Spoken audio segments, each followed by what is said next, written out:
kulankan oo ahaa mid ay isugu yimaadeen odayaasha dhaqanka degmada gaar ahaan odayaasha beelaha Hawiye ayaa waxa uu yahay mid daba jooga kulamo maalmihii dambe ka soconayay degmada Afgooye waxa ayna tilmaameen in markaas maalmihii dambe Koonfur Galbeed ka gaabisay hanaankii maamuleed ee gobolka Garaanka degmada Afgooye waxa ayna ka dalbadeen maamulka Koonfur Galbeed gaar ahaan Cabdulcasiis Laftigraan madaxweynaha Koonfur Galbeed iyo wasiirka arrimaha gudaha inay soo farageliyaan arrimaha ka taagan degmada Afgooye hadii aysan si degdeg ah u soo faragelin ay ka go'ay doonaan Koonfur Galbeed inteeda kale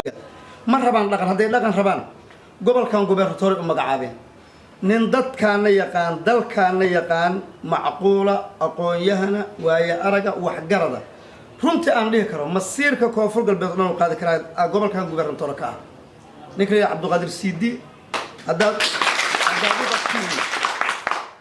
hawiyo nin fudud dad u qabteen ma fudud Cabdulqaadir Siidi waa nin istaahila in Koonfur Galbeed madaxweyne looga dhigo sabab waxaan ogahay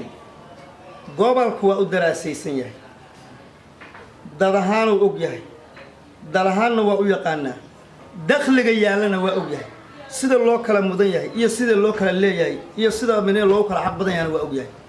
nee wax hoos maraan maahan Koonfur Galbeed haday rabto inay sii jirto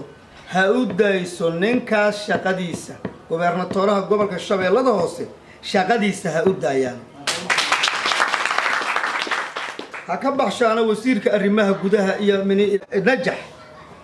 warnajaxow hadaad gobernator aad xiiso qabto waa soo aragtay hadaad ummadaan inaad baabiisay aduu tala gashan waa baabiisay hadaa kumanaan kunood baabiisay oo raxda yaalan dheedada iyo dhaxanta yaalan walla weyn waa ogtaa dhibaatada aad ka geysatay nadaan yaho doo Allah allaha magaca muslimin nadaan in dhalinyaraha tahay adduunka ku hor le mustaqbal kala yeelo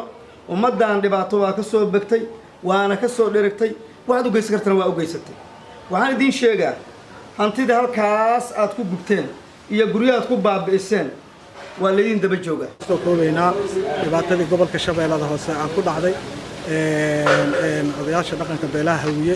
iyo qaadacaadii aan ku qaadacnay gobolka Koonfur Galbeed oo aabbo uu ahaay ninka leeyahay najax wasiirkiisa arrimaha gudaha iyo Koonfur Galbeedba dhibkaas markuu dhacay anagu ma degdegin odayaal ahaan waxaan u tagnay maamulka gobolka oo ugu sareeyay gobernatoraha gobolka markii aan u tagnayna wuxuu nagu yiri anagu arrintan wax aan ka ognahay oo Ilaahay uu ma jiraan wax aan ka ogahay ma jiraan markuu na yiri anaga waxaan ogaanay in gobernatoraha gobolka nabadda iyo wanaaga iyo soonida ku soo dabaalay gobolka Shabeellada Hoose inuusan waxba ka ogeyn waxbana aan laga weydiin waxna aan laga la tashanin ee laga la hadlayo ninkii magaaladan gobolkan dhibaatada u geysto najax ah dibka hadda taagan oo aab u leeyahay asaga u yahay in wax laga weydiinayo oo waxba laga weydiinayo gobolka gobolka arrinkaasna ay waxa oo horseed uu ka yahay najax gudo wasiirka arrimaha gudaha iyo Koonfur Galbeedna ay raali ka yihiin anagu marka taasi marka waxay nagu kalaftay in aan gabi ahaan baqaadacno gobolka Koonfur Galbeed iyo Cabdulcasiis Laftigraan tiisa iyo wasiirkiisa arrimaha gudaha iyo najaxo dhibaatadii gobolkan iyo Hawiye nacaabkii oo u qabay lacag fadhiyo waaga wasiirka arrimaha gudaha iyo najax marka hadii aaban maamulka gobolka aan laga xusin waxba aan laga weydiin annagu maamul odayaashii dhaqanka ahayo gobolka uu ku matalay oo noo joogo oo aan ahayn oo tagno waxba kama og leeyahay in ay meeshaas waxba ka jirin in ay balaaha ku dhacday meesha hadda u fadhiyo Soomaaliya oo dhan u fadhiyo waxa laga rabaa Soomaaliya waa hal far inuu ka hadlo hadda u fadhiyo qabiil iyo heersiya iyo heer hebel u fadhiyane har raalaha kuraaska ka kaco 15 dugsi iyo wuxuu jajabiyay 3 masaajid naagta uurka leh ilmaha agoonta dadka sonkor qabay dadka dhikarka qabay wixii oo dhan baldooska lagu jajabiyay marka xigta waxa la hadlaa dadka la yiraahdo hawiyow sandalad laguma ogolaya saama qaybsi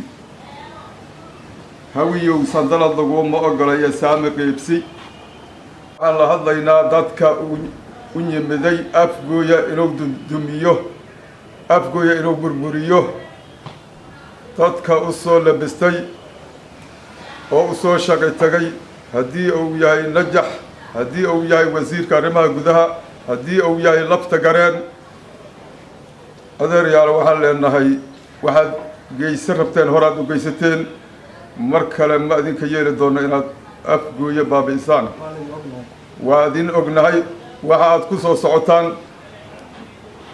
mar horeyna soo gaareen waa ka fooljigannahay muddo 4 beri ah dhulka lagu daray xaafadaas iyadoo la leeyahay waxaa iska leh ina Maxamed Siyaad Barre waa ha shakhsi iska leh taariikhda dhulka waan la soconaa annaka dadulku cusub madni dad kastoo mas'uuliyad Soomaaliyeed sheeganaysa aan ka codsanayna caalamku aan ka codsanayna cid kastoo xuquuqda bini'aadanka u taagan arintaas inay waxaan doonaynaa in kiis adduunyada looga furo oo dacwadeedana aan daba galno Abdi Fataax Ali Umar Tawakkal Telefishinka Universal gobolka Shabeellaha Hoose